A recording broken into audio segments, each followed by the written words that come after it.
क्या हाल है। मेरा नाम डॉक्टर एनके शर्मा है। लाइव सेशन में हमने बात करी थी फोकस ऑफ द वीक की। यही वीडियोस हम शुरू कर रहे हैं। हमारा जो फोकस ऑफ द वीक है वो 8 जनवरी 2024 से 14 जनवरी या 14 जनवरी 2024 ये वाला वीक है। नीट 2024 एग्जाम की तैयारी कर रहे हैं। प्लांट फिजियोलॉजी में रेस्पिरेशन इन प्लांट्स ये चैप्टर है।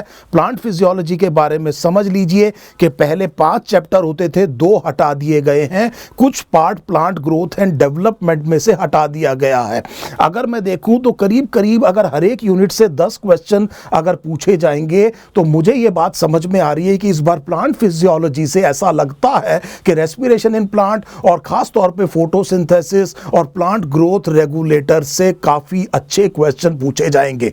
इस यूनिट में बहुत इंपॉर्टेंट कंसेप्ट्स हैं, तो मैं एंटीसिपेट कर रहा हूं नीट 2024 में यहां से स्टेटमेंट बेस्ड क्वेश्चन और असर्शन रीजन। इसका मतलब ये नहीं है कि सिंपल एमसीक्यूज नहीं आएंगे। मैं ये कह रहा हूं कि कुछ जो डिफाइनिंग क्वेश्चंस हो सकते हैं आपकी एनसीईआरटी से वो इस यूनिट से आ सकते हैं। इसका मतलब इस फोकस ऑफ द वीक में हमारा एक बहुत इंपॉर्टेंट फोकस ये होना चाहिए कि यहां पर जो बहुत इंपॉर्टेंट कंसेप्ट्स हैं उनको एक बार ढंग से पढ़ लें। बहुत बार आपने इसको पढ़ा हुआ है, आप ग्लाइकोलिसिस के बारे में भी जानते हैं, फर्मेंटेशन के बारे में भी जानते हैं। मैंने आपसे कहा था कि एनसीईआरटी को मद्देनजर रखते हुए मैं अपना पर्सपेक्टिव आपके सामने रखूंगा और आप ये देखिए कि जिस तरह से मैं डिस्कस कर रहा हूं आपकी एनसीईआरटी के पॉइंट्स, क्या आपने उस तरह से उनको देखा है। और इस तरह से हम अपनी प्रिपरेशन को यहां पर कंप्लीट करना चाह रहे हैं and we are trying to get exam ready. So सबसे पहला पॉइंट शुरू करते हैं। रेस्पिरेशन इन प्लांट में मैंने ग्लाइकोलिसिस और फर्मेंटेशन की बात करनी है। सो यहां पर आपकी एनसीईआरटी एक बहुत इंपॉर्टेंट पॉइंट ये कह रही है कि ये वाली जो जगह है बेटे, इस लाइन को समझ लीजिए।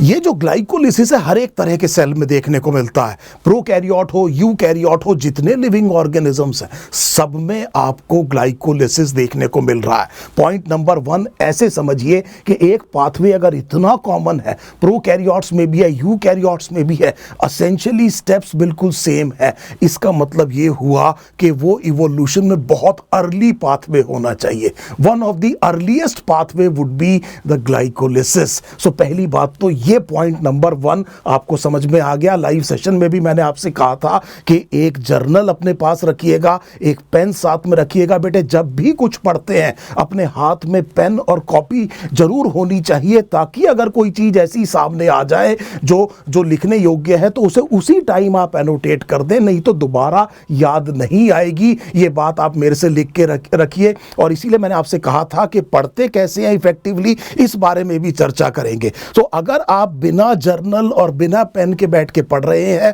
तो वो अच्छी स्ट्रैटेजी बिल्कुल भी नहीं है। फिर हमने ये कहा कि क्योंकि शुरू में अर्थ पे फ्री ऑक्सीजन नहीं थी और लाइफ को एनर्जी चाहिए तो लिविंग ऑर्गेनिजम्स में एटलीस्ट एक कैपेबिलिटी तो ये चाहिए थी कि ये जो ग्लूकोज जैसा रेस्पिरेटरी सबस्ट्रेट है इसको कम से कम पार्शियली ऑक्सीडाइज किया जा सके, इसको कम से कम पार्शियली ऑक्सीडाइज किया जा सके और कुछ तो इसकी एनर्जी को हार्वेस्ट करने का तरीका होना चाहिए ऑक्सीजन की एब्सेंस में भी। तो यहां पर आपकी एनसीईआरटी क्या कह रही है? All living organisms retain the enzymatic machinery to partially oxidise glucose without the help of oxygen. This breakdown of glucose to pyruvic acid is called as glycolysis. So बहुत ध्यान से मेरी बात समझ लीजिए। जो 2 पॉइंट मैंने आपको बताए, वो पॉइंट एक तो ये बताया कि इवोल्यूशन में बहुत पुराना पाथवे है, दूसरा मैंने आपको बताया वाइड स्प्रेड है और बिना ऑक्सीजन की मदद के पार्शियल ऑक्सीडेशन कर रहे हैं ग्लूकोज का। सो इन पॉइंट्स को मैं यहां पर फिर एक बार आपकी सहूलियत के लिख रहा हूं। मैंने आपसे कहा कि एक पॉइंट तो आपको यह देखना है कि इवोल्यूशन में यह पाथवे बहुत ज्यादा अर्ली इवॉल्व हुआ। This is very very important. दूसरी चीज मैंने आपसे यह कहा कि इसमें पार्शियल ऑक्सीडेशन की कैपेबिलिटी लिविंग ऑर्गेनिजम्स के पास आ गई और यहां पर ऑक्सीजन की एब्सेंस में पार्शियली ग्लूकोज करके कुछ एनर्जी को हार्वेस्ट करना करीब करीब हर एक लिविंग ऑर्गेनिज्म के पास ये एंजाइम मीडिएटेड पाथवे प्रेजेंट है। उम्मीद है ये लाइन समझ में आ गई होगी। अब जल्दी से आगे चलते हैं। आप सबको पता है कि प्लांट्स में जो फोटोसिंथेसिस है उसमें जब शुगर जो ट्रांसलोकेट होती है अल्टीमेटली वो सुक्रोज है।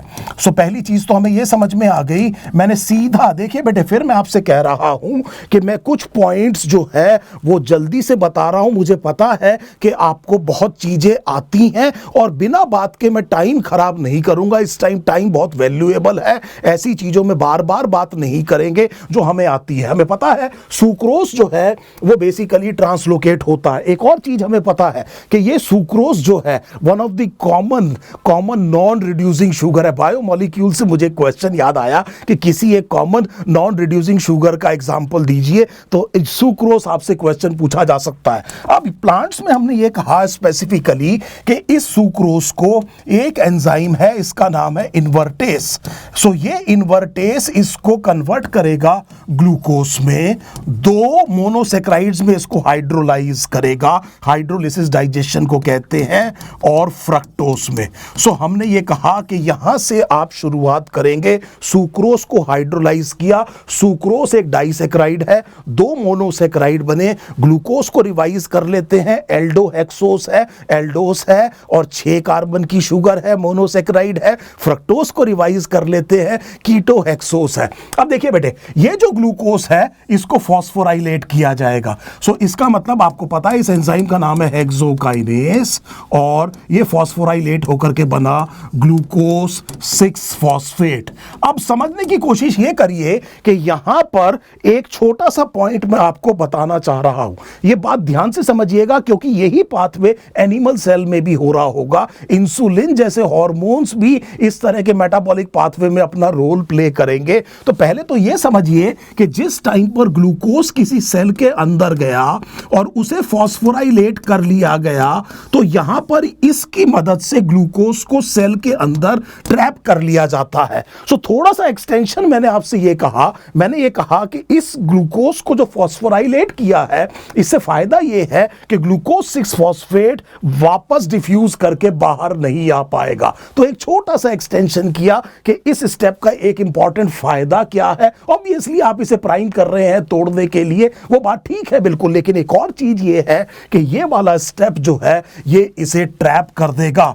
अब ये वापस डिफ्यूज नहीं कर पाएगा। उम्मीद है आप इसे पेंसिल से अपनी कॉपी में जरूरत पड़ी है तो एनोटेट कर रहे हैं। दूसरी चीज ये समझिए कि अगर ये जो फ्रक्टोज बना है इसे भी फॉस्फोराइलेट किया जा सकता है, और इसके फॉस्फोराइलेशन से जो बनेगा वो फ्रक्टोज 6 फॉस्फेट है। नीडलेस टू से ये भी हेक्सो शुगर है, तो एंजाइम सेम होगा। आपने फ्रक्टोज 6 फॉस्फेट, फ्रक्टोज यहां से घुसेगा इस पाथवे में, लेकिन अगर ग्लूकोज घुसा है तो ग्लूकोज को आइसोमराइज करके फ्रक्टोज 6 फॉस्फेट बनाया जा सकता है। तो स्टेप नंबर 1, स्टेप नंबर 2, इस तरह से आपने क्लासिकली पढ़ा है, लेकिन प्लांट के हिसाब से आपकी एनसीईआरटी कह रही है कि ये यहां घुस सकता है और ये यहां घुस सकता है। उम्मीद है ये सिंपल बात आपको एनसीईआरटी की बिल्कुल क्लियर है। हमने ये कहा कि अगर हम आगे चलें तो यहां देखें कि ये जो सुक्रोज की बात आपकी एनसीईआरटी कर रही है, और सुक्रोज के बाद में हम ये कह रहे हैं कि ग्लूकोज और फ्रक्टोज फॉस्फोराइलेट होते हैं, और ये एंजाइम का नाम है हेक्सोकाइनेस। और इसकी वजह से हमने ये कहा कि कैसे कैसे ग्लूकोज यहां पर बेटे फॉस्फोराइलेट हो गया, अगर फ्रक्टोज बना है तो यहां फॉस्फोराइलेट हो गया, और ग्लूकोज 6 फॉस्फेट आइसोमराइज होकर के क्या बन गया, फ्रक्टोज 6 फॉस्फेट बन गया। सो हमें यह बात बहुत अच्छी तरह समझ में आ गई। एक और चीज समझिएगा बेटे, ये वाला जो रिएक्शन है ये रेगुलेटरी स्टेप है ग्लाइकोलिसिस का। सो यहां पर एक और चीज समझिए, जब आप एनर्जी इंपार्ट कर रहे हैं, यहां पर जो फ्री एनर्जी चेंज है वो काफी ज्यादा है। अगर मैं केमिस्ट्री का कंसेप्ट लेकर के आऊं, ये फ्रीली रिवर्सिबल नहीं होगा, एसेंशियली इरिवर्सिबल रिएक्शन होगा, और यहां पर आप इस तरह के पाथवे को रेगुलेट कर सकते हैं। हालांकि एक और एंजाइम मैं आपको बताऊंगा जो इससे भी ज्यादा इंपॉर्टेंट है रेगुलेशन के लिए, लेकिन एक मोटे तौर पे ध्यान रखिए कि ऐसे स्टेप्स में जो कि एसेंशियली इरिवर्सिबल है, क्योंकि फ्री एनर्जी चेंज काफी सिग्निफिकेंट है। लिविंग ऑर्गेनिज्म में ये फ्री एनर्जी चेंज कैसे प्रोवाइड की जाए, वहां पर हम की रेगुलेशन लगाते हैं। अब ये जो फ्रक्टोज 6 फॉस्फेट है, ultimately this will again get phosphorylated. इसका मतलब आप समझ गए होंगे जब मैं यहां पर बात कर रहा हूं, तो आप अब देखते जाइए कि मैं किस तरह के स्टेप्स को जनरली अवॉइड कर रहा हूं। आपको पता है हमने यहां पर क्या यूज किया है, एक एटीपी यूज किया है। एक एटीपी हम यहां पर यूज करेंगे और ये वाला जो एटीपी है ये हम फ्रक्टोज 6 फॉस्फेट को फॉस्फोराइलेट करेंगे बेटे, और हमने बनाया फ्रक्टोज 1,6 बाइफॉस्फेट। सो फ्रक्टोज 1,6 बाइफॉस्फेट आपने बना दिया। So this is I hope this is now absolutely clear.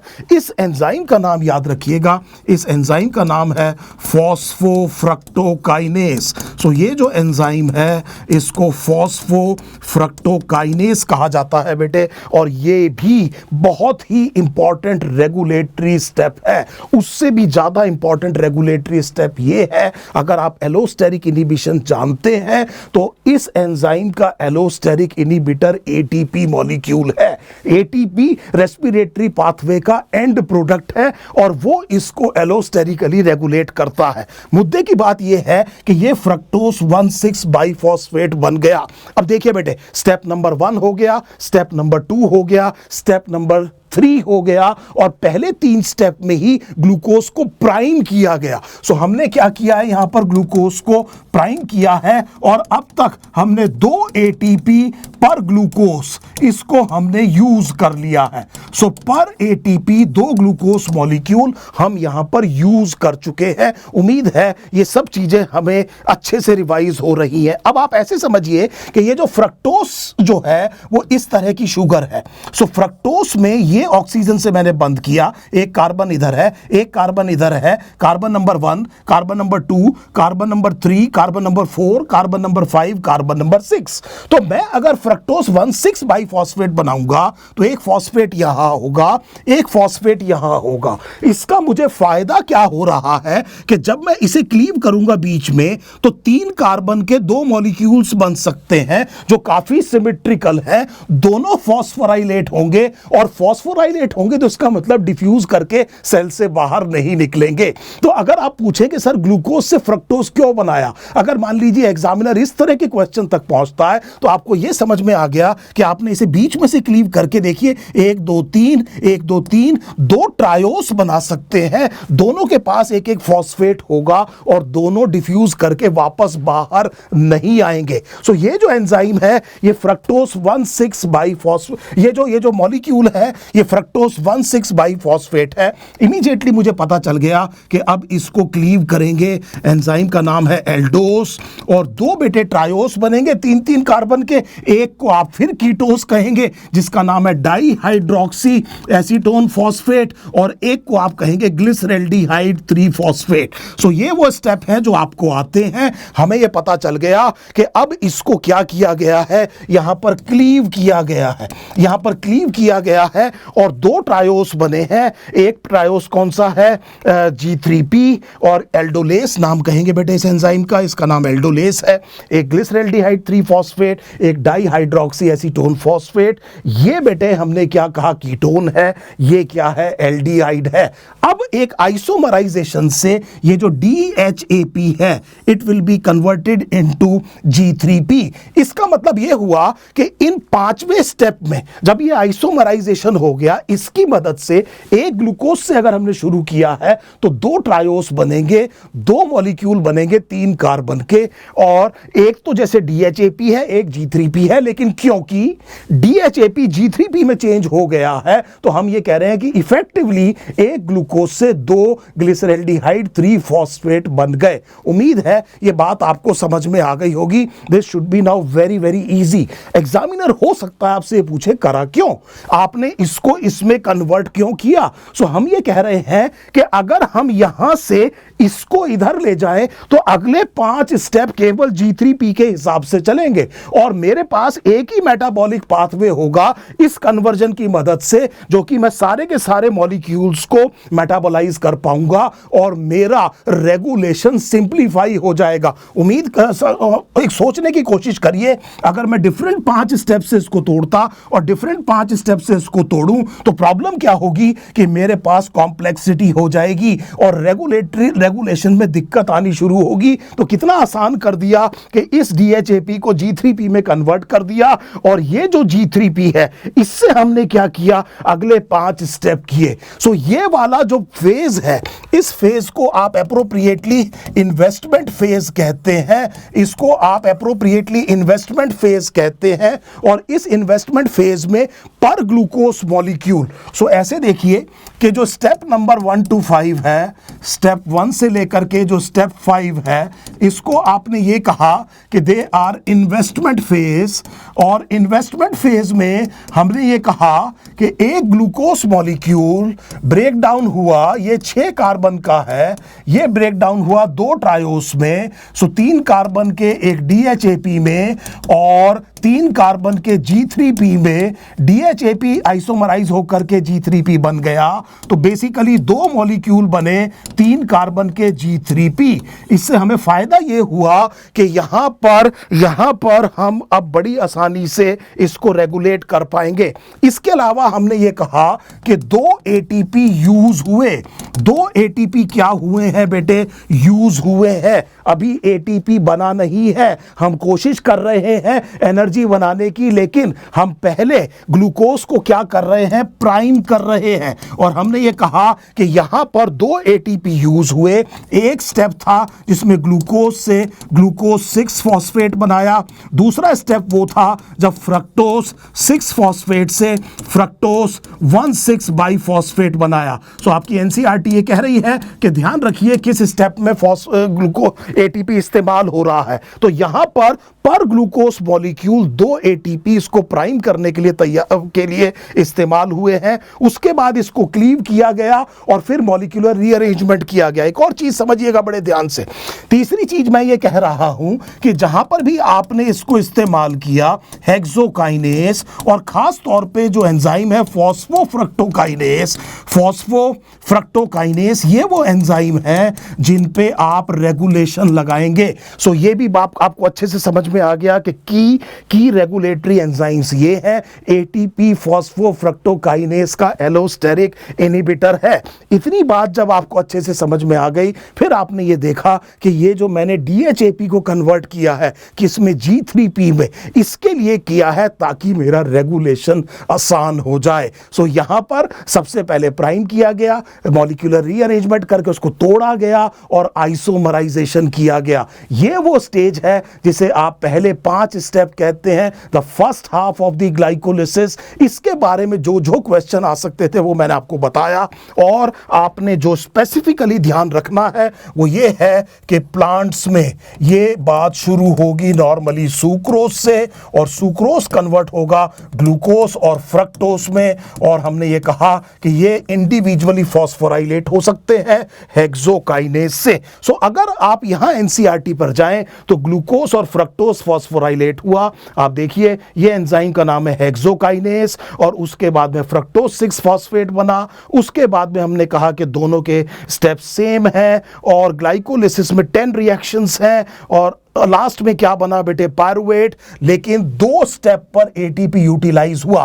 पहला जब ग्लूकोज को कन्वर्ट किया ग्लूकोज 6 फॉस्फेट में, और दूसरा जब फ्रक्टोज 6 फॉस्फेट को फॉस्फोराइलेट किया और फ्रक्टोज 1,6 बाइफॉस्फेट बनाया। ये वो 2 स्टेप्स हैं जिसमें हमने ATP को एक्चुअली यूज किया है। फ्रक्टोज 1,6 बाइफॉस्फेट को स्प्लिट किया है 2 मॉलिक्यूल्स में। ये देखिए ये दोनों ट्रायोस है। ट्रायोस 3 कार्बन की शुगर होती है, आपको बायोमोलिक्यूल की एक चीज याद दिला देता हूं, अगर 3 कार्बन है तो इसको ट्रायोस कहेंगे, एक कार्बन को छोड़ के बाकी पर एक H और OH जोड़िए, इसे आप मोनोसेक्राइड की डेफिनेशन कह रहे हैं। अगर आपने टर्मिनल कार्बन को छोड़ा है तो एल्डिहाइड होगा, और अगर आपने बीच के कार्बन को छोड़ा है, मान लीजिए मैंने फिर हर कार्बन पर एक H और एक OH जोड़ा, देखिए तो वो बेटे कीटोन होगा। तो कीटोस हो सकते हैं या एल्डोस हो सकते हैं। ये जो मॉलिक्यूल है ये डाइहाइड्रोक्सी एसीटोन है, और अगर आप ये देखें तो ये ग्लिसरैल्डिहाइड है। इन्हीं की फॉस्फोराइलेटेड फॉर्म को हम क्या कह रहे हैं बेटे, ग्लिसरैल्डिहाइड 3 फॉस्फेट और dihydroxy acetone phosphate. Dihydroxy acetone phosphate glycerol से भी बन सकती है। एक और चीज आपको याद दिला देता हूं, अगर आप फैट से एनर्जी ले रहे हैं अपनी बॉडी में तो फैटी एसिड कुछ और काम आएगा, लेकिन जो ग्लिसरॉल है वो डाइहाइड्रोक्सी एसीटोन फॉस्फेट से यहां पर एंटर कर सकता है। उम्मीद है ये जो पहले 5 स्टेप हैं अब आपको क्लियर हो गए होंगे। तो एक और छोटा वीडियो डालता हूं बहुत जल्दी से, और उसमें बताता हूं कि अब ये एटीपी बनेगा कैसे और फिर वो फर्मेंटेशन वाली क्या खास बात है। सो उम्मीद है आपको इससे बहुत ज्यादा फायदा हो रहा होगा। Thank you so much.